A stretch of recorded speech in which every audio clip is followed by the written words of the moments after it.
అపోస్తుల కార్యం 16వ అధ్యాయం 7, 8, 6, 7, 8, 9 వచనాలు. ఆసియాలో వాక్యము చెప్పకూడదని పరిశుద్ధాత్మ వారిని ఆటంకపరిచినందున వారు గలతీయ ప్రదేశముల ద్వారా వెళ్ళిరి. బితూనియాకు వెళ్ళుటకు ప్రయత్నము చేసిరి గాని యేసు యొక్క ఆత్మ వారిని వెళ్ళనీయలేదు. అంతటా వారు ఏది మూసినియాను దాటిపోయి త్రోయాకు వచ్చిరి. అప్పుడు మాసిదోనియా దేశస్థుడు ఒకడు నిలిచి, నీవు మాసిదోనియాకు వచ్చి మాకు సహాయం చేయమని పౌలు గారిని వేడుకున్నట్లుగా రాత్రి వేళ పౌలునకు దర్శనము కలిగెను. పౌలు గారికి ఆ దర్శనము కలిగినప్పుడు వారికి సువార్త ప్రకటించుటకు దేవుడు మమ్మును మాసిదోనియానికి వెళ్ళమంటున్నాడని వారు నిశ్చయించుకొని ఆ దర్శనానికి లోబడి వారు మాసిదోనియా దేశానికి వాక్యం చెప్పడానికి వెళ్ళిరి. జాగ్రత్తగా వినండి. ఈ మాసిదోనియా గురించి మాట్లాడటానికి ముందుగా పౌలు గారు 3 మిషనరీ ప్రయాణాలు చేశారు. ఆ భాగాన్ని చెబితే నీకు అర్థమైంది. అపోస్తుడైన పౌలు గారు 3 మిషనరీ ప్రయాణాలు చేశారు. మొదటి మిషనరీ ప్రయాణం అపోస్తుల కార్యం 13వ అధ్యాయంలో 1వ వచనం నుండి అపోస్తుల కార్యము 14వ అధ్యాయము 28వ వచనం వరకు. జాగ్రత్తగా వినండి. 13వ అధ్యాయం నుండి 14వ అధ్యాయం 28వ వచనం వరకు మొదటి మిషనరీ ప్రయాణం. అది మీరు చదువుకోవాలి జాగ్రత్తగా. ఒకసారి చెప్పాను అర్థమయ్యేటట్లుగా, మ్యాప్ కూడా గీసి చెప్పాను. అపోస్తుల కార్యం 13వ అధ్యాయం నుండి అపోస్తుల కార్యం 14వ అధ్యాయం 28వ వచనం వరకు పౌలు గారి మొదటి మిషనరీ ప్రయాణం చేశారు. ఈ మొట్టమొదటి మిషనరీ ప్రయాణంలో అంతియోకయ అనే సంఘంలో పౌలు బర్నబాను పెద్దలు ప్రార్థించి అభిషేకించి వారిని సేవ కోసం పంపించారు. పౌలు బర్నబా మొట్టమొదటి మిషనరీ ప్రయాణానికి వెళ్ళేటప్పుడు మార్కు అనే మారు పేరు కలిగిన యోహాన్ని వెంట పెట్టుకొని వెళ్ళారు. ఆ మిషనరీ ప్రయాణంలో ఈ ముగ్గురు కలిసి కొంత దూరం ప్రయాణం చేసిన తర్వాత మార్కు అనే మారు పేరు కలిగిన యోహాను వెనతట్టు తిరిగి మిషనరీ ప్రయాణంలో ముందుకు వెళ్లకుండా వెనతట్టు తిరిగి మరలా అంతియోకయాకి వచ్చాడు.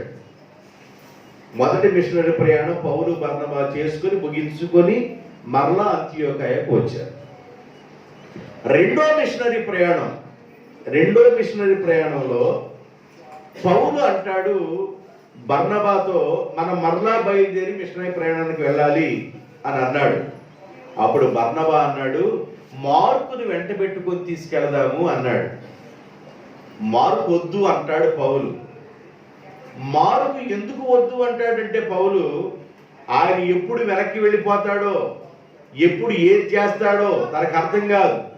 మన మొదటి మిషనరీ ప్రయాణంలో మనతో ఆఖరి దాకా ప్రయాణం చేయకుండా సగములో ఉండి వెనతట్టు తిరిగి వెళ్ళిపోయాడు. ఆయన వద్దు అంటాడు పౌలు గారు.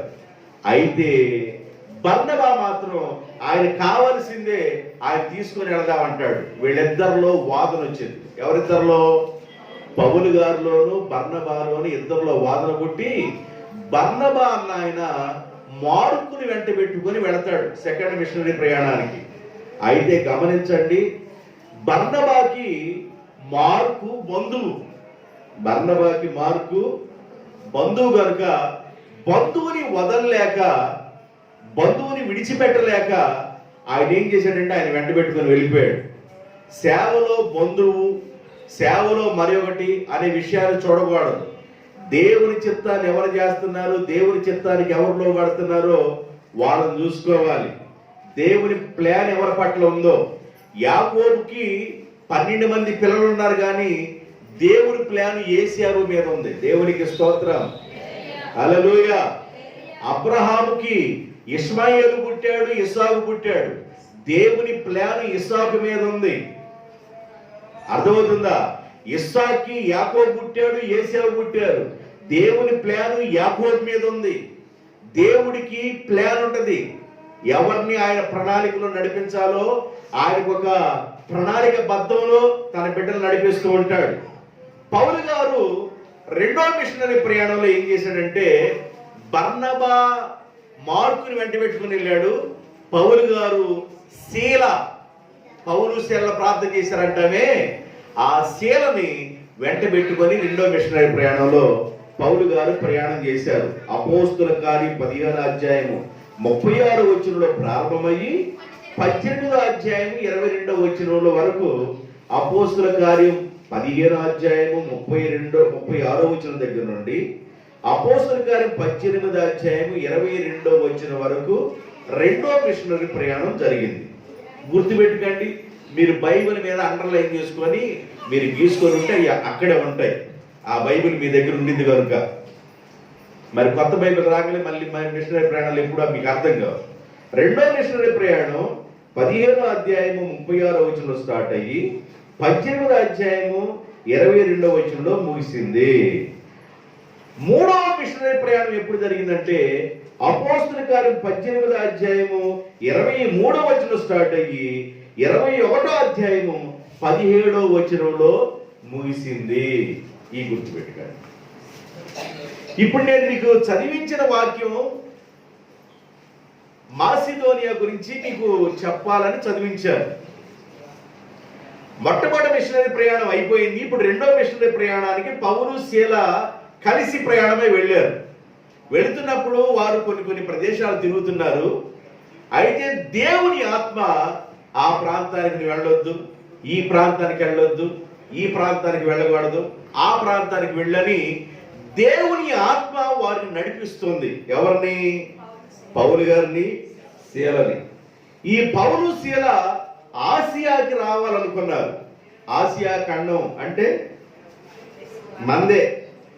మన దేశానికి పౌలు శీల ఆసియా ఖండానికి రావాలనుకున్నారు. అయితే దేవుని ఆత్మ పౌలు శీలని ఆటంకపరిచింది. ఆసియా వద్దు. తర్వాత అక్కడ కొన్ని మూసియా అని కొన్ని ప్రాంతాలు, తుకియా అని కొన్ని ప్రాంతాలు, కొన్ని ప్రదేశాలు రాయబడి ఉన్నాయి. దేవుని ఆత్మ కొన్ని ప్రదేశాలకు పానివల. అప్పుడు పౌలు గారు ఏం చేశాడంటే ప్రార్థన చేశాడు. ప్రభువా, మరి నేను ఎక్కడికి వెళ్ళి వాక్యం చెప్పమంటావయ్యా?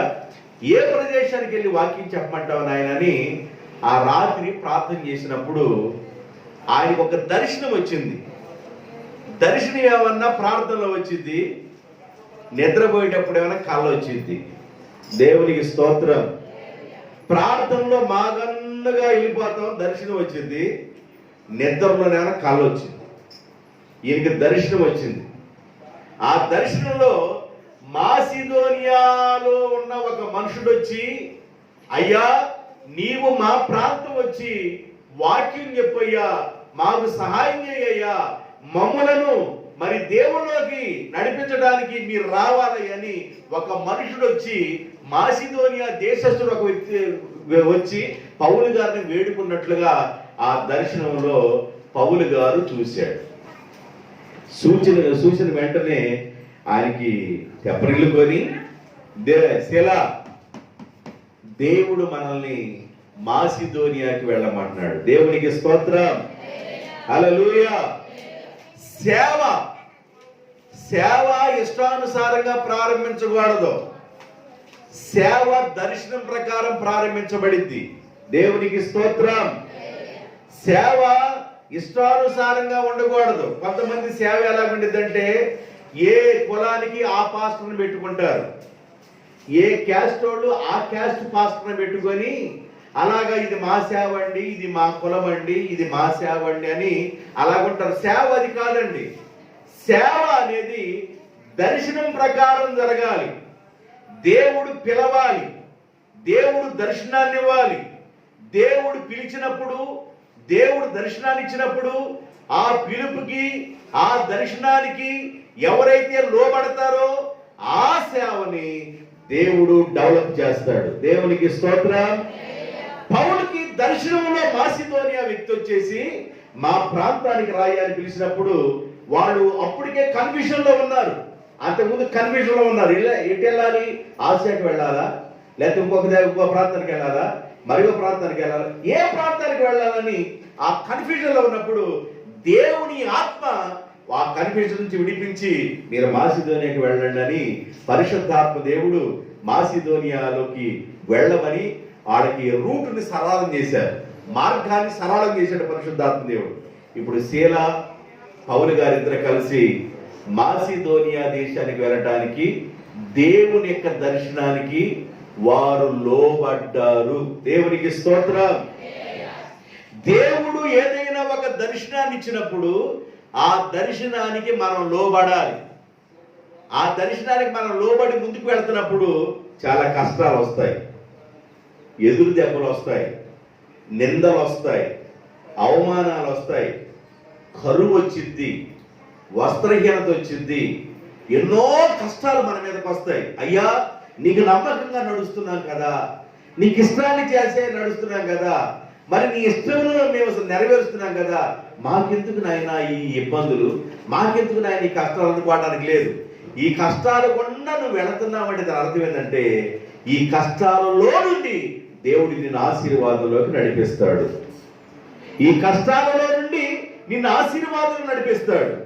నిందలలో నుండి, అవమానంలో నుండి నిన్ను ఆనందంలోకి నడిపిస్తాడు. వీటన్నిటిని తట్టుకొని మనం ఏం చేయాలంటే ప్రభు వైపే చూసి ప్రయాణం చేస్తూ ఉండాలి. ఎన్ని కష్టాలు వచ్చినా, ఎన్ని ఇరుకులు వచ్చినా, ఎన్ని ఇబ్బందులు వచ్చినా ప్రభు వైపు చూసే ప్రయాణం చేయాలి. పౌలు గారు మొట్టమొదటి మిషనరీ ప్రయాణంలో అన్ని కష్టాలు లేవు, కానీ రెండో మిషనరీ ప్రయాణంలో పౌలు గారికి ఎన్నో కష్టాలు వచ్చినాయి. అర్థమైనయా? కష్టాలలో శీల పౌల్ని అంటుకొనే ఉన్నాడు. దేవునికి స్తోత్రం. కష్టకాలంలో కూడా పౌలు గారిని శీల అంటుకొని, ఆనుకొని ఉన్నాడు, కలిసి ఉన్నారు. వారిని వేరుగా లేరు. మార్పు అనే మారు పేరు కలిగిన వ్యక్తి మాత్రం వెనక్కి వెళ్ళిపోయాడు, కానీ శీల అనే వ్యక్తి మాత్రం పౌలు గారిని అంటి పెట్టుకొని ఉన్నారు. ఎన్నో కష్టాలు వచ్చినాయండి. పుతోని దెయ్యాన్ని వెళ్ళగొట్టాడు ఈ మిషనరీ ప్రయాణంలోనే.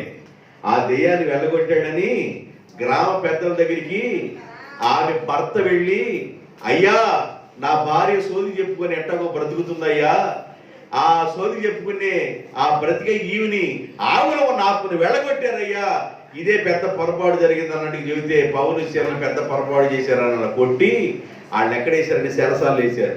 అర్ధరాత్రి వేళ చెరసాలలో పాటలు పాడారు. రెండో మిషనరీ ప్రయాణంలో. దేవునికి స్తోత్రం.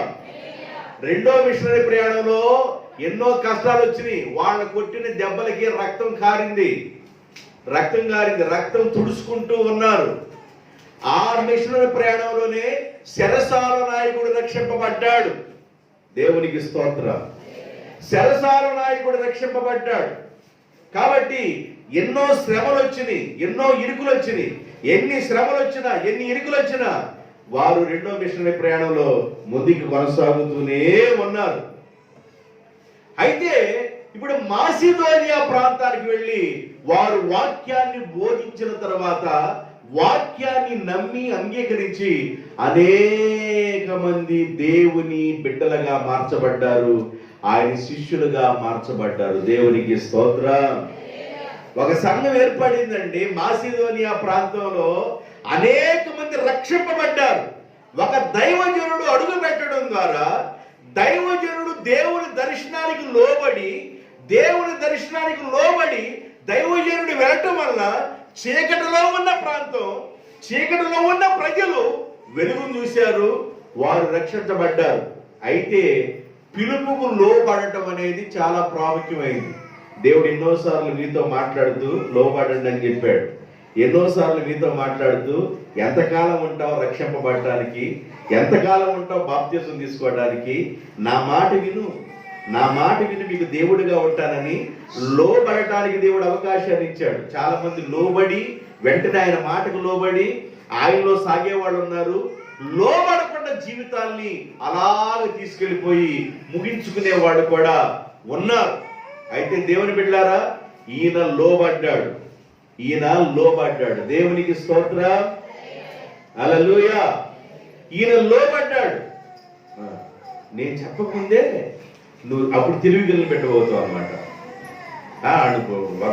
వద్దపాకు చిన్నగా చిన్నపిల్లలు ఏడిపిస్తారు. ఇప్పుడు జెసికా వస్తే నాకుండింది శ్రమలు తినాలి, నవలాలేము, మింగాలేము, ఏమ్మ అంటే ఏమొచ్చిందో, బాధలో గోదాలు ఇవన్నీ. అందువల్ల నేను ఎవరిని ఏమనలేదు. ఏమంటాం, ఏమన్నా ఊరికి కావాలన్నా నేను తర్వాత నెట్టు చూడాలి, కేసు ఎలా అవుతుంది, ఇవన్నీ సర్దుకుంటేనే సేవ. దేవునికి స్తోత్రం, హల్లెలూయా. మంచిది అని నేనేం చెప్పాలనుకున్నాను చెప్పలేదు. లేకపోతే ఈ డయస్ దగ్గర నుంచి మీకు అర్థమైంది, ఏడు నుంచుంటే మీకు అర్థమైంది పరిస్థితులు ఎట్లా ఉంటాయో ఇక్కడ నుంచుంటే అర్థమైంది. దేవుని ఆత్మకు మనం అవకాశం ఇచ్చినప్పుడు దేవుని ఆత్మ మనతో బోధించి అనేకులు రక్షిస్తారు దేవుడు. దేవునికి స్తోత్రం. ఇలా మాసిదోనియా సంఘానికి ఆ ప్రాంతానికి వెళ్ళి పౌలు గారు వాక్యాన్ని బోధించినప్పుడు వాక్యానికి లోబడ్డారు. అక్కడ వాళ్ళు లోబడ్డది కారణం ఏంటంటే పౌలు దర్శనానికి లోబడ్డాడు. పౌలు ముందు దర్శనానికి లోబడ్డాడు. దేవుని బిడ్డలారా, లోబడటంలో ఉన్న ఆశీర్వాదాలు దీవెనలు వేరుగా ఉన్నాయి. దేవుడు నోవహుతో మాట్లాడాడు. ఆదికాండం 6వ అధ్యాయం 22వ వచనం. ఆదికాండం 6వ అధ్యాయం 22వ వచనం. ఎట్లు అట్లు ఉదయకాలం అట్లు నోవహు ఉదయకాలం అట్లు చేశాను, అట్లు అయిపోయిన తర్వాత ఇడ్లీ కూడా చేశాను. నోవహు అట్లు చేశాను. తర్వాత దేవుడు నోవహునకు ఆజ్ఞాపించిన ప్రకారము యావత్తు చేసిన. జాగ్రత్తగా వినండి. పౌలు గారు దర్శనానికి లోబడ్డాడు. దేవుని యొక్క దర్శనానికి. అంతకుముందు కన్ఫ్యూజన్ లో ఉన్నాడు. ఎటు వెళ్ళాలి? ఆసియాకి వెళ్ళాలా? దేవుని ఆత్మ వద్దు అంటుంది. మరి ప్రాంతానికి వెళ్ళాలా? దేవుని ఆత్మ ఇప్పుడు వెళ్ళొద్దు అంటుంది. మరి దేవుని ఆత్మ వెళ్ళండి అనే ప్రాంతం ఏది? పలానా ప్రాంతానికి దేవుని ఆత్మ వెళ్ళొద్దు అంటున్నాడు. ఏం చేయాలి? ప్రార్థన చేశారు. ప్రార్థన ద్వారా దేవుడు ఏం చేశాడంటే నువ్వు మాసిదోనియాకి వెళ్ళవయ్యా అని చెప్పాడు. అంటే దర్శనానికి పౌలు గారు లోబడ్డాడు. లోబడటంలో ఉన్న ఆశీర్వాదం చెబుతున్నా, ఇంకొక తర్వాత ముందుకు వెళ్తా. లోబడ్డాడు. దేవుడు నోవహుతో మాట్లాడినప్పుడు కూడా నోవహు లోబడ్డాడు. నోవహు వెళ్ళి తన భార్యకు చెప్పాడు, ఏమా ఇదిగో దేవుడు ఒక వాడను తయారు చేయమన్నాడు, నాకు డబ్బులు ఇలా వాడను తయారు చేయమన్నాడు. డబ్బులు ఏమి ఇచ్చాడా? దేవుడు డబ్బులు ఏమి ఇచ్చాడా? వాడను తయారు చేయమన్నాడు. దేవుడు ఎలా చేస్తాడో నాకు తెలియదు, నువ్వు నాకు సహకరించాలని భార్యతో చెప్పాడు. నీ మాట వినకుండా నేనేం చేస్తానండి, నీకు ఖచ్చితంగా సహకరిస్తానండి అని ఆమె సహకరించింది. కుమారుడి దగ్గరికి వెళ్ళాడు. ఎరా పెద్దోడా చిన్నోడా, ఏదో ముగ్గురు పిల్లలు కదా, మీ హాకరాడు పొట్టోడా అని ఉంటాడు. షేము హాము యాబేతు. దేవుడు నాతో మాట్లాడాడు రా, వాడను తయారు చేయమన్నాడు, మీ సహకారం నాకు కావాలంటే నానా నువ్వు ఏది చెబితే మేము అది చేస్తాం, నువ్వు ఏది చెబితే అది చేస్తాం. ముగ్గురు కోడళ్ళు కూడా ఎంత సహకరించారంటే మామగారికి అంత సహకరించారు. ముగ్గురు కోడళ్ళు కలవటం అంటే అది గొప్ప గిన్నిస్ బుక్కి ఎక్కటమే. ముగ్గురు కోడళ్ళు కలవటం అంటే మాట్లాడుకున్నారా? ఒకే కొండలో ఒక ఊర్లో నాకు తెలుసు నలుగురు అన్నదమ్ములు అనుకుంటాను, నలుగురికి పెళ్ళయింది. తల్లి తండ్రి ఒకే కొండలో వండుకుంటారు. ఆడ పిల్లలకి అంటే ఇలా పుట్టిన పిల్లలకి వీళ్ళు తల్లిదండ్రులు మొత్తం ఒకే కొండలో వండుకుంటారు, ఒకే దానిలో వండుకుంటారు. ఒకటే. అసలుకి ఎక్కడుందండి? అసలుకి పెళ్ళైన 3వ నెల, 4వ నెల, 5వ నెల, 6వ నెలలోనే అబ్బాయి నీ కొండ ఇదిగో, నీ సట్టిది కానీ వాళ్ళని వేరు చేసి మీరు పడండ్రా అంటారు. ఏ కష్టం చేసినా నలుగురు మగ పిల్లలు కోడళ్ళగా ఉన్నవాళ్ళు మొత్తం తీసుకొచ్చి ఇక్కడ లెక్క చెప్పేవాళ్ళు. వాళ్ళు పొలాన్ని కొనుక్కునేవాళ్ళు, ట్రాక్టర్ కొనుక్కునేవాళ్ళు. ఆ కుటుంబం ఆశీర్వాదకరంగా ఉండేది. జవదాటేవాడు కాదు.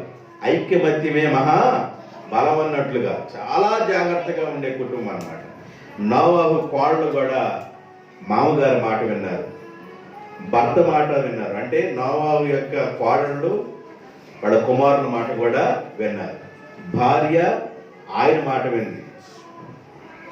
పని ఎక్కువైనప్పుడు ఏమొచ్చిందంటే విసుగు వచ్చింది. పని ఎక్కువైనప్పుడు ఏం చేసింది? మనిషికి ఏమొచ్చింది? విసుగు వచ్చింది.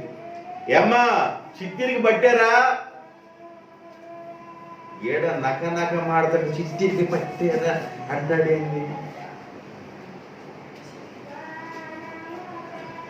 విసుక్కోల. దేవునికి స్తోత్రం. పని ఎక్కువైనప్పుడు విసుగుదాలు వచ్చింది. విసుగుదాలు ఉండు, మేము వండి పెట్టటంలా పావు గంట ఉండలేకపోతున్నాం. ఏంది? అయ్యిందమ్మా అన్నాడు. ఏంది? తినటానికి అయ్యిందమ్మా అన్నాడు. తెల్లారిన దగ్గర నుంచి మాకు అవటంలా, ఖాళీ కూర్చున్న నీకు అవుతుంది. మేము వండొద్దా, పెట్టొద్దా, జాడించొద్దా, కొత్త మరి గొడ్లు గుంజొద్దా, వాటిని ఆరే ఈ పనిలో ఉంటారు. ఆయన అడిగింది ఒక మాట, అయ్యిందా అన్నాడు. ఉతుకుడు దగ్గర నుండి చెప్పు, జాడింపుడు, ఉతుకుడు, ఆరేసుడు, తోముడు అక్కడి నుండి చెప్పు. పావు గంట ఆగలేకపోతున్నాడు. ఆయన అడిగింది ఒకటే, 4 చదివేసింది. ఇంట్లో 4 చదివింది. కుటుంబంలో కలిసి ఉండాలి. దేవునికి స్తోత్రం. హల్లెలూయా. ఆశీర్వాదాలు రావాలంటే కలిసి ఉండాలండి. కలిసి మాట్లాడుకోవాలి. ఏ పని చేసినా కలిసి మాట్లాడుకోవాలి, కలిసి ఉండాలి. భార్య భర్తకు తెలియకుండా, భర్త భార్యకి తెలియకుండా ఎవరి పనులు వాళ్ళు చేయకూడదు. ఎవరు ఏటీఎం కార్డులు వాళ్ళు ఉన్నట్లుగా, ఎవరి క్యాష్ వాళ్ళే లాక్కుంటున్నట్లుగా ఉండకూడదు. అర్థమైందా? కుటుంబంలో ఉంటే వాళ్ళమ్మ డబ్బులు ఆడకేనంట, కోళ్ళ డబ్బులు కోళ్ళకేనంట, కొడుకు డబ్బులు కొడుకేనంట, నాన్న డబ్బులు నాన్నకేనంట. మరి కొండ ఎక్కడెక్కింది? ఎవరు డబ్బులు అడగైతే భోజనం ఎట్ట? క్రమం ఉండొద్దు? క్రమం ఉండాలా లేదా? ఎంత క్రమంగా ఉండాలంటే నోవాహు ఫ్యామిలీ దేవునికి లోబడ్డారు కనుక వాళ్ళు వాడను తయారు చేశారు. జలప్రలయంలో ఆ వాడ లేవటానికి ముందుగా, జలప్రలయం రావటానికి ముందుగా ఒక పెద్ద ఏనుగా వెడతా ఆడేనుగు వెళ్ళిందంట ముందు. ఎక్కడికి? వాళ్ళకి వెళ్తా ఏమే అన్నాడంట బగేనుగు. నేను వెళ్తున్నా, నువ్వు కూడా రా. నువ్వు రాలేదనుకో నేను వెళ్తా, జలప్రలయంలో ఈ వాడ తేలిద్ది, తర్వాత నేను దిగుతా. నీరు పోయిన తర్వాత ఇక జనరేషన్ ఉండదయ్యా, జనరేషన్ ఉండదు. అందువల్ల నువ్వు కూడా రా.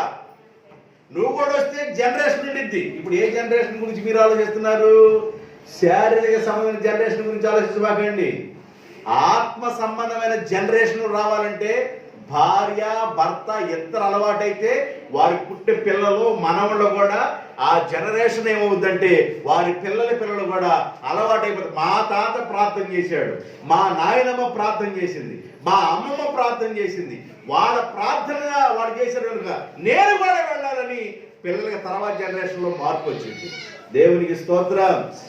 తిమోతి వాళ్ళ అమ్మ వాళ్ళ అవ్వ ప్రార్థన చేశారు. తిమోతి చిన్న వయసులో ఉన్నప్పుడు వాళ్ళ అమ్మమ్మ వాళ్ళ అమ్మగారు ప్రార్థన చేశారు. అందుకని తిమోతి దైవజనుడు అయ్యాడు. ఇప్పుడు జాగ్రత్తగానండి, దర్శనానికి పౌలు గారు లోబడ్డాడు. దేవుని యొక్క పిలుపుకి మాటకి నోవాహు లోబడ్డాడు కనుక నోవాహు కుటుంబం రక్షించబడింది. నోవాహు కుటుంబం జలప్రలయం నుండి తప్పించబడింది. పౌలు గారు దర్శనానికి లోబడినట్లుగా నోవాహు కూడా దేవుని పిలుపుకి లోబడ్డాడు.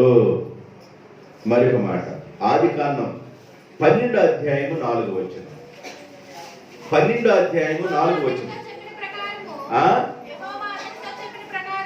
దేవుడైన యెహోవా అబ్రహాముతో చెప్పిన ప్రకారము అబ్రాహాము వెళ్ళెను, లోతు అతనితో కూడా వెళ్ళెను.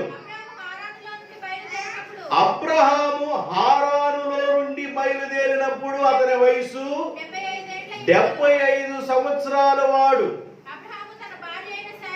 అబ్రహాము తన భార్య అయిన శారాయిని, తన సహోదరుడు కుమారుడైన లోతుని, హారాన్లో తాను సంపాదించిన యావదాస్తుని తీసుకొని కానాను దేశము వెళ్ళుటకు బయలుదేరి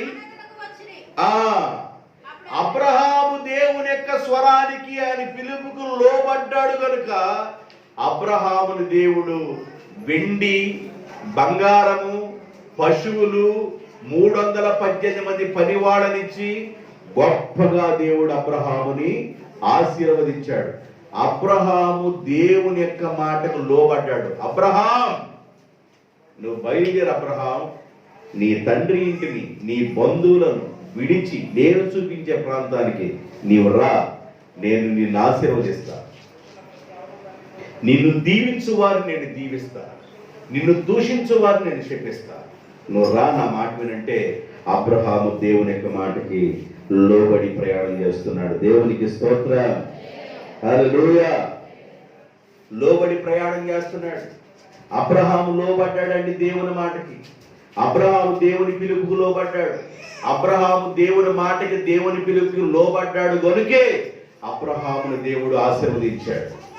ఇలాగ భక్తులు ఎంతో మందిని దేవుడు ఆయన పిలుపుకు లోబడిన వారిని ఆశీర్వదించారు. ఇప్పుడు పౌలు గారికి ఒక దర్శనం వచ్చింది. ఎక్కడికి వెళ్ళాలి, ఎక్కడికి వెళ్ళకూడదు, ఎక్కడికి వెళ్ళాలి, ఎక్కడికి వెళ్ళకూడదు అనే కన్ఫ్యూజన్ లో ఉన్నప్పుడు దేవుని ఆత్మ పౌలు గారికి ఒక దర్శనాన్ని ఇచ్చి, ఆ దర్శనంలో మాసిదోనియా ప్రాంతం నుండి ఒక మనుషుడు వచ్చి, నీ వచ్చి మాకు సహాయం చేయయ్యా అని వేడుకుంటే, ఆహా, దేవుడు బయలుపరిచేశాడు మాసిదోనియాకి వెళ్ళమని. పౌలు గారు లోబడి మాసిదోనియా ప్రాంతానికి వెళ్తే ఆ మాసిదోనియా ప్రాంతంలో ఒక మంచి సంఘం ఏర్పడింది. దేవునికి స్తోత్రం, హల్లెలూయా. నేను వాక్యాన్ని చెప్పేటప్పుడు ఇవన్నీ మీరు సరి చేసుకోవాలి. కుమారమ్మ పట్టి పట్టినట్టుగాను అట్లా ఉండకూడదు. అర్థమైందా? ఇవన్నీ ఇక్కడ ఏర్పడతాయి. నేను మీ నాన్న వినిపించాను, పాంచరాలను తీసుకెళ్ళి.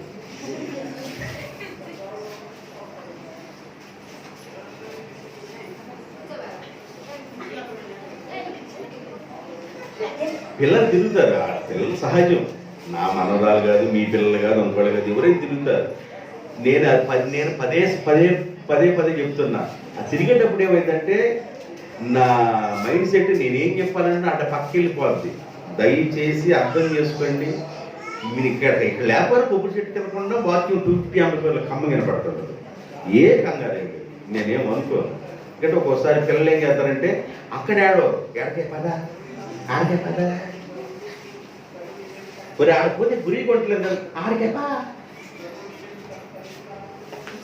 ఎక్కడికి వచ్చిన తర్వాత చూపిస్తారు మనసులో. సరే, మంచిది. దేవుని స్తోత్రం, హల్లెలూయా. లోబడటంలో ఆశీర్వాదం. అబ్రహాము పౌలు గారు మాసిదోనియా ప్రాంతానికి వెళ్ళాడు. మాసిదోనియా ప్రాంతంలో చాలా ఆత్మలు రక్షింపబడ్డాయి.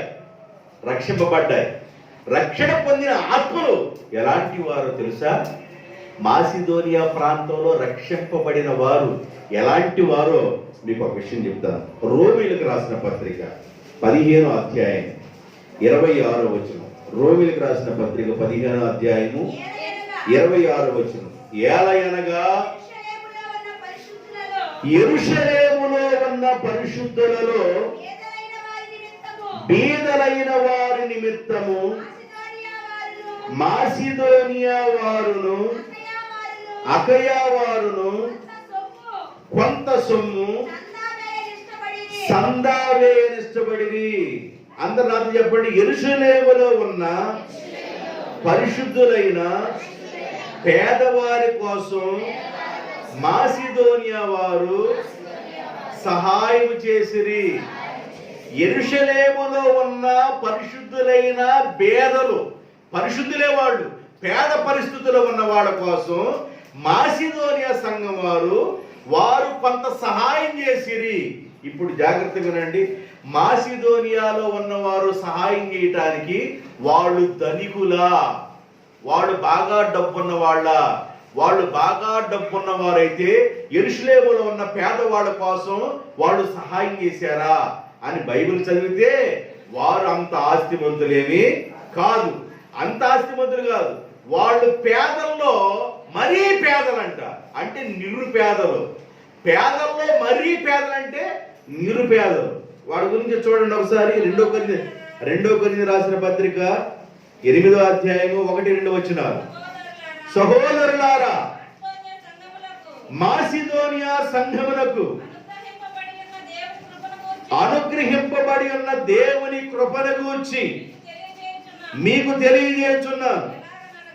ఏలయనగా మాసిదోనియా సంఘంలో ఉన్నవారు బహుశ్రమల వలన పరీక్షింపబడగా అత్యధికముగా సంతోషించిరి. మరియు వారు నిరుపేదలైనను వారి దాతృత్వము విస్తరించెను. దేవునికి స్తోత్రం. మాసిదోనియాలో ఉన్న సంఘం నిరుపేదలండి. నిరుపేదలంటే పేదలు వేరు, నిరుపేదలు వేరు. ధనికులు వేరు, బహుధనవంతులు వేరు. పేదలు వేరు, నిరుపేదలు వేరు. అంటే ఇంకా ఉత్కృష్టాలు అనుభవిస్తున్న పేదలు వీళ్ళు రక్షింపబడినప్పుడు వీళ్ళకి ఎన్నో శ్రమలు వచ్చినాయి. వీళ్ళు దేవుని నమ్ముకున్న తర్వాత ఎన్నో కష్టాలు వచ్చినాయి. ఈ కష్టాలలో కూడా వాళ్ళు సంతోషిస్తూ ఉన్నారు. దేవునికి స్తోత్రం. కొద్ది కాలం కష్టపడతామండి. కొద్ది కాలం ఈ భూమి మీద బ్రతికున్నంత కాలం కష్టపడతాం. ఈ భూమిని దాటిన తర్వాత నిత్యత్వంలోకి వెళతాం. ఈ భూమి మీద ఉండగానే నువ్వు కష్టపడుతూ కష్టాలను చచ్చిపోవు. దేవుడు నీ కన్నీటిని కూడా తుడుస్తూ కష్టములో నుండి సుఖములోనికి నడిపిస్తాడు. కష్టంలో నుండి ఆశీర్వాదాలు నడిపిస్తాడు. అలలు వచ్చినట్లుగా వస్తాయి కష్టాలు, అవి మరలా తగ్గిపోతాయి. మరలా అల వచ్చినట్టుగా వచ్చింది, మరలా తగ్గిపోతాయి. అప్ అండ్ డౌన్స్ ఉంటాయి, కానీ వాటన్నిటిలో మనం ప్రభు వైపే చూస్తూ ఉండాలి. దేవునికి స్తోత్రం. మాసిదోనియా సంఘం వారు పౌలు గారు చెప్పిన వాక్యాన్ని విని నమ్మి రక్షింపబడి బాప్తిజాన్ని పొంది ప్రభువుని వెంబడిస్తూ మరి అపోస్తుల పునాదిలో వారు కట్టబడ్డారు. అపోస్తుల యొక్క పునాది అంటే ఏంటంటే మారు మనసు, పాప క్షమాపణ నిమిత్తం బాప్తిజము, పరిశుద్ధాత్మ అనుభవం. ఈ 3 రకాలైన పునాదులు అపోస్తుల యొక్క బోధ. కాబట్టి అలాంటి బోధలో మాసిదోనియా సంఘం రక్షించబడింది. వాళ్ళు ఎన్నో శ్రమలు వచ్చినాయి, ఎన్నో కష్టాలు వచ్చినాయి. ఆ శ్రమల్లో కష్టాల్లో కూడా వాళ్ళు బహు సంతోషించారు. ఎందుకంటే ఈ కష్టాలు కొద్ది కాలమే. వర్షాలు వస్తే పొద్దాక ఉంటుందా? వర్షాలు పొద్దాక వస్తాయా? వర్షాలు పొద్దాక రావు, మరలా సూర్యుడు వస్తాడు. మబ్బు పొద్దాక పట్టి ఉంటుందా? మరలా సూర్యుడు వస్తాడు, మళ్ళా వెలుతురు వచ్చింది. చీకటి పొద్దాక ఉంటుందా? మళ్ళా వెలుతురు వస్తుంది. మనం కష్టపడి కన్నీరు గార్చేయి మన జీవితాంతం ఉండవు. కన్నీటిలో నుండి దేవుడు మనల్ని బయటికి తీసుకొస్తాడు. నువ్వు ఆయన పాదాలు కొట్టుకొని నువ్వు ప్రార్థిస్తే. దేవునికి స్తోత్రం. నువ్వు నమ్మకంగా ప్రార్థించాలి, ప్రభువుకి నమ్మకంగా ఉండాలి. బైబిల్ ఏం చెబుతుందంటే నమ్మకస్తునికి దీవెనలు బహుమెండుగా ఉండును. వారు నిరుపేదలండి. మాసిదోనియాలో ఉన్న సంఘస్థులు నిరుపేదలు అయినప్పటికీ కూడా యెరూషలేములో ఉన్న పరిశుద్ధులైన పేదవాళ్ళ కోసం, పేదల కోసం వాళ్ళు కొంత సొమ్మును తీసి వాళ్ళకి సహాయాన్ని పంపించారు. దేవునికి స్తోత్రం. పేదలకు సహాయం చేయడం అనేది ఆశీర్వాదం. మన ఆస్తిని ఎక్కడ దాచుకుంటామంటే మనం కలిగి ఉన్న మనం చాటైనంత సహాయం మనం చేస్తామే, అదే మనం దాచుకునే డబ్బు. మనం అప్పిస్తే మరలా తిరిగి మనకి ఇచ్చేస్తారు. అది కాదు, మరలా తిరిగి ఇవ్వలేని వాళ్ళు ఉంటారే, నువ్వు ఎంత దానం చేస్తే అదే నీకు దాచుకునే డబ్బు. ఆ విందు తయారు చేసినప్పుడు కూడా దేవుడు ఒక ఉపమానం చెప్తాడు. విందు తయారు చేసినప్పుడు కూడా మరలా తిరిగి నీకు పెట్టే వాళ్ళకి నువ్వు పెట్టబాకు, నీకు పెట్టలేని స్థితిలో ఉన్న వాళ్ళకి నువ్వు పెట్టు, అది నీకు దీవెన అన్నాడు. ఇప్పుడు విందు తయారు చేసామండి, విందు తయారు చేసినప్పుడు ఎవరు పిలుస్తాం? పెదనాన్న, చిన్నాన్న, బాబాయి, మరి మన బంధువులు, చుట్టాలు, మనకి బాగా తెలిసిన వాడు, దగ్గర వాడు పిలుస్తాం, బాగా మొక్క ఫీలింగ్స్. మరలా రేపు వాళ్ళు మనల్ని పిలుస్తారు. దానివల్ల ఏముంది? అంత ప్రయోజనం ఏం కాదు. నువ్వు విందు తయారు చేసినప్పుడు నీవు మరలా తిరిగి వాడు పెట్టలేని స్థితిలో ఉన్న వాళ్ళని తిరిగి పెట్టు వాళ్ళకి, అదే నీకు దీవెన అన్నాడు దేవుడు. దేవునికి స్తోత్రం. అర్థమైందా? వీళ్ళు నిరుపేదలైనా వాళ్ళు రక్షించబడిన తర్వాత పరిశుద్ధులు, పేదలు ఉన్నారయ్యా యెరూషలేములో, వాళ్ళు చాలా కష్టాలు పడుతున్నారయ్యా, బాధలు పడుతున్నారని చెప్పినప్పుడు కొంత సందా తీసుకొని ఆ యెరూషలేములో ఉన్న పేదవాడి కోసం సందాన్ని పంపించడం ప్రారంభించారు. ఆమె పేదల కోసం సందాన్ని తీయటం ప్రారంభించారు. ద్వితీయోపదేశకాండం 15వ అధ్యాయం 11వ వచనం. ద్వితీయోపదేశకాండం 15వ అధ్యాయం 11వ వచనం. పేదలు దేశములో ఉండక మానరు, అందుచేత నేను ఈ దేశములో ఉన్న నీ సహోదరులకు, దీనులకును, పేదలకును ఆవశ్యకముగా, చాలా తొందరగా నీ చేయి పేదల వైపు చాపవలనని ఆజ్ఞాపించుచున్నాను. మన చేతులు ఎవరికి వెళ్ళి చాపాలంట? పేద పరిస్థితుల్లో ఉన్న వాళ్ళకి వెళ్ళి నీ చెయ్యి చాపవలనని ఆజ్ఞాపించుచున్నాను. ఆజ్ఞ ఇది. ఆజ్ఞలు చాలా ఉన్నాయి బైబిల్లో, ఇది ఒక ఆజ్ఞ. ఈ ఆజ్ఞ ఏంటంటే పేదలకు మన చెయ్యిని చాపటం. పేదలకి చెయ్యి చాపేవంటే నువ్వెంత ఇచ్చావో ఇక మళ్ళీ తిరిగి వాళ్ళు నీకు ఎవరు? పేదలకి చెయ్యి చాపటం ఇది ఆజ్ఞ జారీ చేస్తున్నాను, నీ చెయ్యి పేదలకు చాపు అన్నాడు దేవుడు. నా మాట చదివేటప్పుడు నాకు ఒకడు గుర్తొచ్చారు. గుణవతి అయిన భార్య దొరుకుట అరుదు, అటిది ముత్యము కంటే అమూల్యమైనది. ఆమె వేకువనే లేచి తన ఇంటి వారి కొరకు ఆహారమును సిద్ధపరచును, వేకువనే లేచి తమ యొక్క ఇంటిని శుభ్రం చేసుకుంటది అని విషయాలు చెబుతూ ఆమె దీనులకు తన చెయ్యిని చాపును. దీనులకు తన చెయ్యిని చాపును.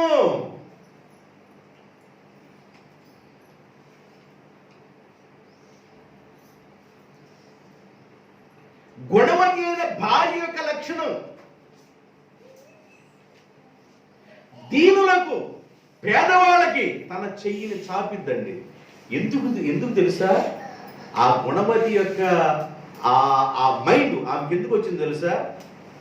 నేను విత్తుతున్నాను, మరలా ఒక రోజున తిరిగి ఆ పంటని కోసుకుంటాను. దేవునికి స్తోత్రం. బావిలో ఉన్న నీరు తోడు మరలా ఏమవుద్ది? నీరు ఇస్తూనే ఉండదు. నువ్వు విత్తుతా ఉండు, ఆ పంటను కోసుకుంటావు.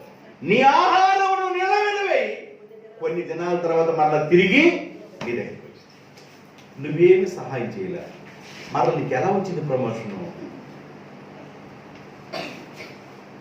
మొన్న ఫోన్ చేసి హైదరాబాద్ నుంచి ఒక అతను, అయ్యా మరి మనవరాలయ్యా అన్న, ప్రమోషన్ వచ్చిందా అన్నాడు. ప్రమోషన్ రావడం అంటే ఏంది? తాత ప్రమోషన్. ఇప్పుడు మన పిల్లలందరూ, చిన్న పిల్లలందరూ మనల్ని పౌలన్న ఇప్పుడు పౌలన్న పౌలు తాత. మరి వీళ్ళకి ఎవరు నేర్పారు అర్థం? పౌలు తాత అంటే ఒకసారి ఏ ర్యాంకులోకి వెళ్ళిపోయాను, పౌలు తాత అని ర్యాంకులోకి వెళ్ళిపోయాను. ఎక్కువగా ఎవరు పిలుస్తారంటే పౌలు తాత అని. రజనీ పిల్లలు ఇద్దరున్నారే, ఆ రోడ్ నేలటం భయం నాకు. ఇక చూశారంటే పౌలు తాత నేను ఆయన చూడటం ఆలోచన పాటు ఏడాడుకుంటాను మన ఇంటి వెనక స్థలంలో నా పిల్లలు అంట ఊరగా పిల్లలతో సరదాగా పౌలు తాత ఆ కిటికీల నుంచి చూసి అంటాడు. అర్థమైందా? ప్రమోషన్ వచ్చేసి అంటే బిడ్డలకి పెళ్లి చేయకుండా ఉంటే ఏ ప్రమోషన్ వచ్చిందా? ప్రమోషన్ అనిపించింది అంటే నాకు బిడ్డలు పుట్టారు, ఆ బిడ్డలకు పెళ్లి చేశాను, ఇప్పుడు నాకే వచ్చింది. నాకు కలిగి ఉన్న దానిలో మనం సహాయం చేస్తే మరలా తిరిగి మన దగ్గరికి అది వస్తుంది. ఆమె సహాయం చేయాలి. ఒకడు మాట్లాడుతుంటారు, పిల్లి గోడి పెట్టరమ్మా. పిల్లి కూడా అంటే దాని అర్థం ఏంది? పిల్లి గోడేరమ్మా పిచ్చు అంటే అసలుకి ఇక ఏ ఉండదు వ్యవహారం. ఏమండి, ఒక ఫంక్షన్ పెట్టామనుకోండి, ఆ ఫంక్షన్లో వచ్చిన అయ్యా బాగున్నారా, మంచిగా కడుపులో తిరిగి బాగున్నారా, బాబాయ్ బాగున్నారా, అన్నా నమస్తే, సంతోషం మీరు రాక అని అట్లా తిరిగితే పర్లేదు. బేసినాన్ని చూసాయి కొద్దిగా ఆడ డబరా మిగిలింది సాయంకాలం అయితే పాలి.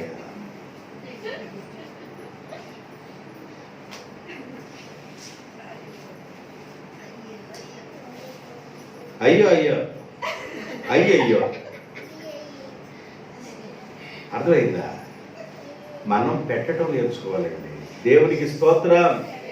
మనం కాస్త మన కలిగిన దాంట్లో పెట్టడం నేర్చుకోవాలి. కూరగాయలు ఎండేసుకుని పారేసుకుంటే వచ్చింది, సంచులు తెచ్చుకున్నాం, ఎండిపోయినాయి, ఓ పొట్ల వేసుకొని నైలో పోసాం, ఏమొచ్చింది? ఎరువు వచ్చిందా?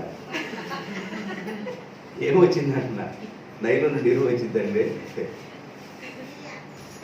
మనకి కలిగి దేవుడు ఇచ్చిన దానిలో మనం పెట్టడం నేర్చుకోవాలి. దేవునికి స్తోత్రం.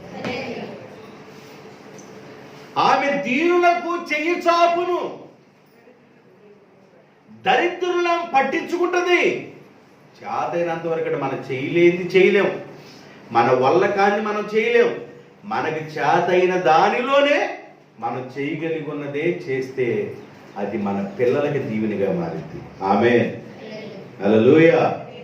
ఇప్పుడు మాసిదోనియాలో ఉన్న సంఘానికి పౌలు గారు వెళ్ళి వాక్యం ఇవ్వటం వలన వాడు మారు మనసు పొంది పాప క్షమాపణ నిమిత్తం బాప్తిజం పొంది పరిశుద్ధాత్మ అనుభవంలో సాగుతున్నప్పుడు ఎన్నో కష్టాలు వచ్చినాయి, ఎన్నో శ్రమలు వచ్చినాయి. ఆ కష్టాల్లో శ్రమలో వాళ్ళు సంతోషించారు, ఆనందించారు. దేవుని కలిగి ఉన్నాం మేము, ఎన్ని కష్టాలు వచ్చిన దేవుని స్తోత్రం అనుకొని అలాగ ఆనందిస్తూ ఉన్నారు. అదే కాకుండా వారు నిరుపేదలైనను వారి దాతృత్వము మీన్స్, దాతృత్వం అంటే దయా ఇచ్చే గుణం అన్నమాట. దాతృత్వము విస్తరించింది అన్నారు.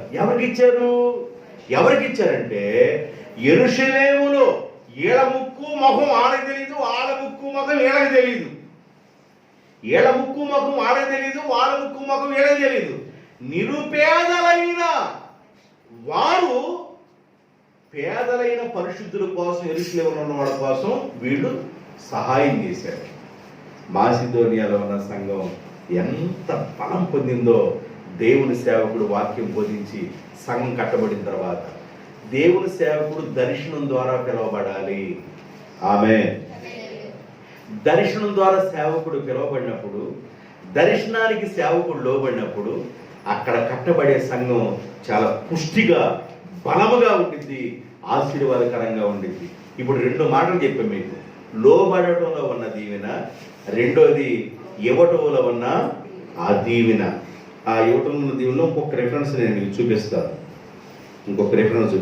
కీర్తన గ్రంథం 112:9. 112:9. వాడు దాతృత్వము కలిగి పేదలకు ఇచ్చును, వారి నీతి నిత్యము నిలుచును.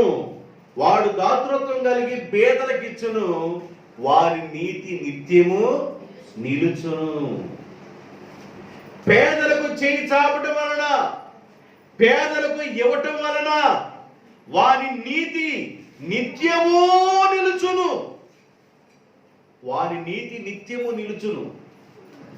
పేదలకు ఎప్పుడైతే చేయి చాపాడో వారి నీతి నిత్యం నిలబడేది కదండి. వాళ్ళ పిల్లలు ఉన్నారే, ఏదో ఒక రోజు ఆయన చేసిన పుణ్యం, ఆయన చేసిన ఆ దానం వారి పిల్లల్ని దేవుడు జ్ఞాపకం చేసుకుంటాడు. దేవునికి స్తోత్రం, హల్లెలూయా. అయినా ఎన్నో పరిస్థితులు వీళ్ళు చేయడం సాగుతున్నా వీళ్ళ కష్టాలు వస్తానే ఉన్నాయి, బాధలు వస్తున్నాయి. కష్టాలు వచ్చినా బాధలు వచ్చినా ప్రభువును వాడు విడిచిపెట్టలేదు. కష్టాల్లో వారు సంతోషిస్తూ ఉన్నారు. మీకు రెండో విషయం చెప్పాను, మూడో విషయం చెప్తాను. చెప్పేసిన వాక్యాన్ని ముగించాలి అని అనుకున్నాను. 2 కొరింథీయులకు రాసిన పత్రిక 8వ అధ్యాయం 4వ వచనం. అమ్మా, ఈ కృప విషయములోను పరిశుద్ధుల కొరకైన పరిచర్యను పాలు పొందు విషయములోను మనస్ఫూర్తిగా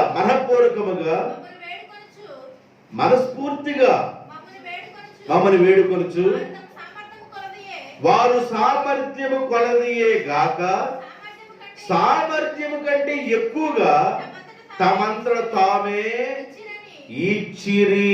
సామర్థ్యత కోసమే కాదు కానీ సామర్థ్యతకు మించి ఇచ్చిరి. సామర్థ్యత అంటే ఏంది? సామర్థ్యత అంటే ఏంది? 2 కాసులు ఉన్నాయండి ఒక ఆమె దగ్గర. ఒక కాసు ఇవ్వటం సామర్థ్యత.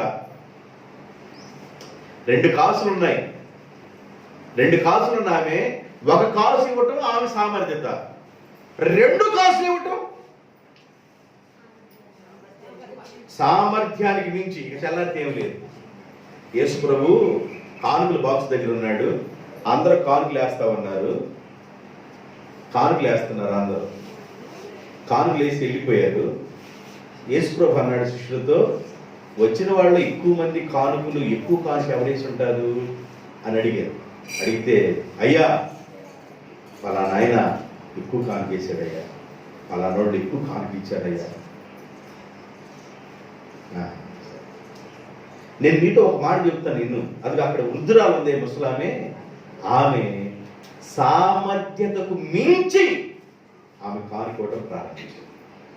ఏందయ్యా అట్లా చెబుతున్నారు? ఆ ముసలాం దగ్గరే ఉన్నాయ్యా, 2 కాసులు వచ్చినాయి, 2 కాసులు ఎగేసిందా అన్నాడు.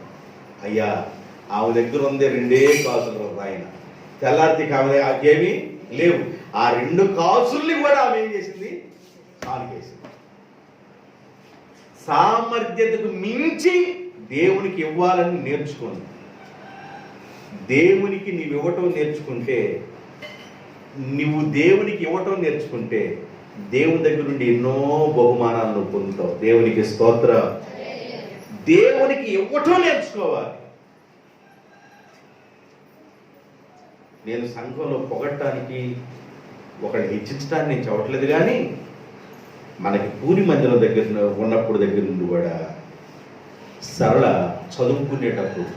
చదువుకునే రోజుల్లో కూడా డబ్బులు ఎంత ఇచ్చారో తెలియదు కానీ దాచిపెట్టుకొని కరెంటు బిల్లు కడుతూనే ఉండేదాన్ని.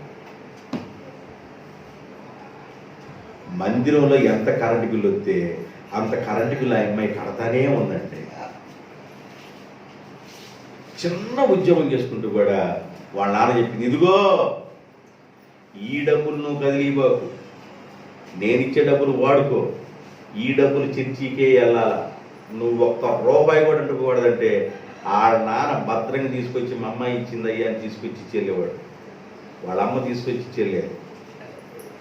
దశమ భాగంలో నమ్మకంగా ఉన్నవాడు ఉన్నారు, దేవుడికి ఇచ్చేవాడు. అంటే చాలామంది ఉన్నారు. చాలామంది మీకు ఇచ్చిన దానిలో చాలామంది తీసుకొచ్చేస్తున్నారు నమ్మకంగా. దేవుడిచ్చిన దానిలో నుండి నమ్మకంగా దేవుని భాగాన్ని దేవునికి ఇచ్చేవాడు ఉన్నారు. కాబట్టి ఇవ్వటంలో ఆశీర్వాదాన్ని మాసిదోయిన సంఘం మాదిరి చూపించారండి. దేవునికి స్తోత్రం. వాడు నిరుపేదలు, అయినా వాళ్ళు ఇవ్వటంలో సామర్థ్యత కలిగి ఉన్నారు. సామర్థ్యానికి మించి సహాయం చేశారు. శ్రమంలో కూడా ఓర్చుకొని దేవునితో ఉన్నారు. శ్రమంలో కూడా సంతోషించేవాడు. శ్రమంలో కూడా ప్రభు పాదాలు పట్టుకున్నవారు.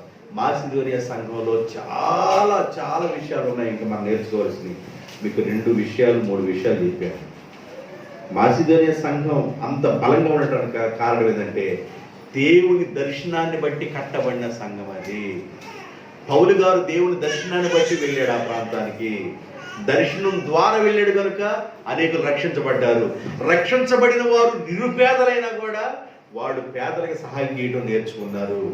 ఎప్పుడైతే మనము మనకు కలిగిన దానిలో సహాయం చేయడం నేర్చుకుంటామో దేవుడు మనల్ని డెవలప్ చేస్తాడంటే. దేవుడు డెవలప్ చేస్తాడు. దేవుడు మనకిస్తాడు. దేవుడు మనకిస్తాడు. దేవుడు మనకి సహాయం చేస్తాడు. కాబట్టి నేర్చుకోండి.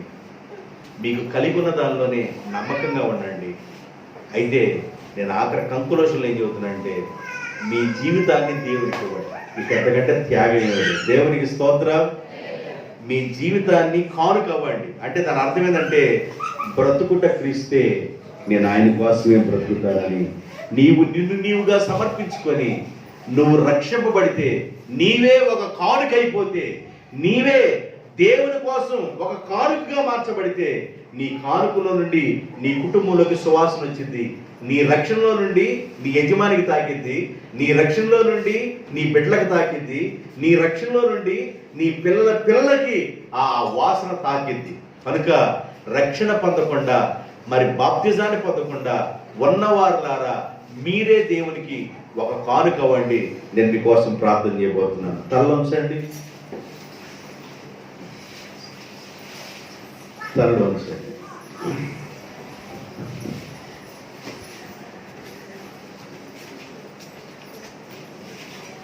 ఒక నిమిషం ప్రార్థన చేసుకోండి.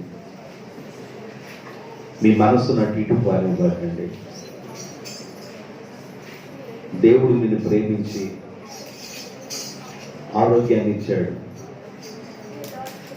పని చేసుకోవడానికి మంచి ఆరోగ్యాన్ని ప్రభు దయచేశాడు. మంచి యజమాని ప్రభు నీకు ఇచ్చాడు.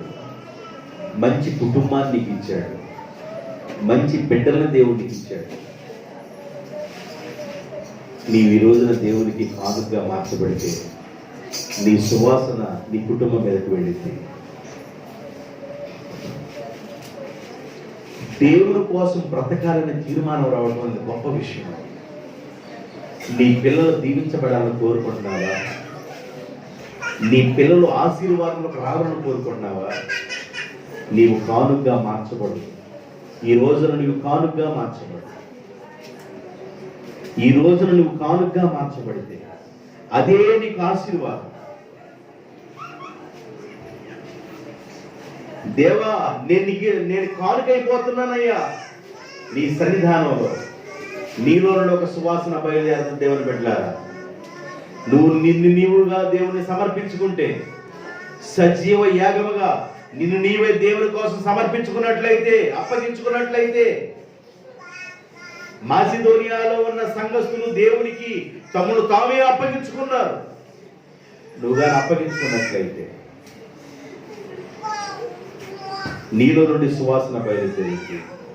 నీ ద్వారా నీ జనరేషన్లో మార్పు వచ్చింది. దేవా, మీకు వందనాలు, స్తుతులు, స్తోత్రాలు, వందనాలు తండ్రి. దేవుని సేవకుడిగా నేను ఒక ప్రకటన చేస్తున్నాను. ఒకవేళ చాలా కాలం నువ్వు ప్రభు దగ్గరికి వస్తున్నావు, నువ్వు ఆశీర్వాదం ఇంతవరకు చూడలేకపోతున్నావేమో, దీవెన చూడలేకపోతున్నావేమో, నిన్ను నీవుగా దేవుని సమర్పించుకొని నువ్వు కానుకవు, మార్పులోనికి రా, బాప్తిజం అనుభవంలోకి రా. ఆయన కుటుంబంలో నువ్వు సభ్యులుగా మార్చబడి ఆయన కోసం నమ్మకంగా బ్రతుకు. మాసిదోనియాలో ఉన్న సంఘంలో ఉన్న తీర్మానం నీ హృదయంలోకి వచ్చినట్లయితే నువ్వు ఆశీర్వాదం పొందుతావు, దీవించబడతావు. బాప్తిజం పొందకుండా ఎవరైనా ఉన్నట్లయితే, బాప్తిజం ఇవ్వడానికి సిద్ధంగా ఉన్నాను, నాకు కావాలయ్యా అన్నవారు మీ కుడి హస్తం ఎత్తే మీకోసం నేను ప్రార్థన చేస్తాను. వాయిదాలు వేసుకోబాకండి, వాయిదా పద్ధతులు ఉండబాకండి. అది నీకు మంచిది కాదని దేవుని సేవకుడు గుర్తు చేస్తున్నా. వాయిదాల సిస్టమ్ నీకు అది మంచిది కాదు. ఎంతకాలం ఉంటావు నువ్వు? ప్రేమ కలిగిన తండ్రి, ప్రార్థన చేయబోతున్నాను. దైవ సన్నిధానంలో మీకోసం ప్రార్థన చేయబోతున్నాను. నీ కుటుంబానికి దేవుడు తండ్రిగా ఉండాలని కోరుకున్నట్లయితే, నీ కుటుంబానికి దేవుడు యజమానిగా ఉండాలని కోరుకున్నట్లయితే, నీ కుటుంబాన్ని నడిపించేవాడు నా దేవుడే ఉండాలని నువ్వు అనుకున్నట్లయితే, నిన్ను నీవుగా దేవుని సమర్పించుకో, నిన్ను నీవుగా దేవునికి అప్పగించుకో. మీ చేయని అలాగే చూపించండి. మీకోసం ప్రార్థన చేస్తాను. బాప్తిజం తీసుకుంటానయ్యా, నేను ప్రభు కొరకు బ్రతుకుతానయ్యా, నా సువాసన నా కుటుంబంలోకి వెళ్ళాలయ్యా. దేవుడు మిమ్మల్ని దీవించుగాక.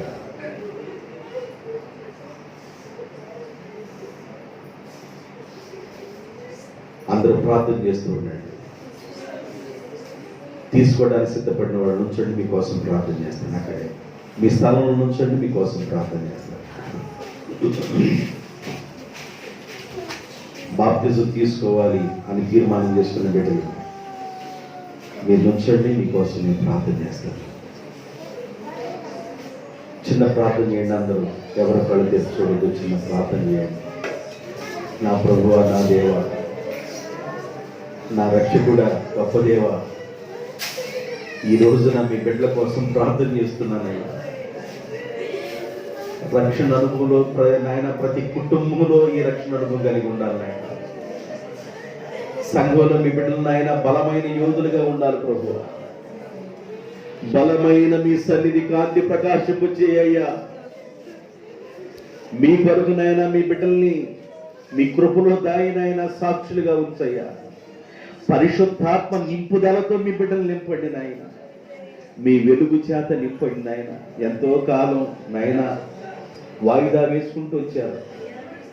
నా సువాసన నా కుటుంబంలోకి వెళ్ళాలని, యేసయ్యా మీ రక్షణ అనుభవం నా కుటుంబంలోకి రావాలని, మిమ్మల్ని ధరించుకున్న అనుభవం నా కుటుంబంలోకి రావాలని నిర్మాణం చేసుకున్న మీ బిడ్డల జీవితాన్ని దీవించమని, ఆశీర్వదించమని, బలమైన ఆత్మచేత నింపమని యేసయ్య నామమున మీ బిడ్డలను దీవిస్తున్నా. తనుజాని అలాగే సుధాని, వారి కుటుంబాన్ని, వారి బిడ్డల్ని ఆశీర్వదిస్తున్నా. మీ శిలువచాటును మీ బిడ్డల మరుగుపరిచి కృపలో దాచి భద్రపరచు. ఆశీర్వాదాలకు వారసులుగా చేయి. యేసు నామమున వేడుకుంటున్నాను తండ్రి.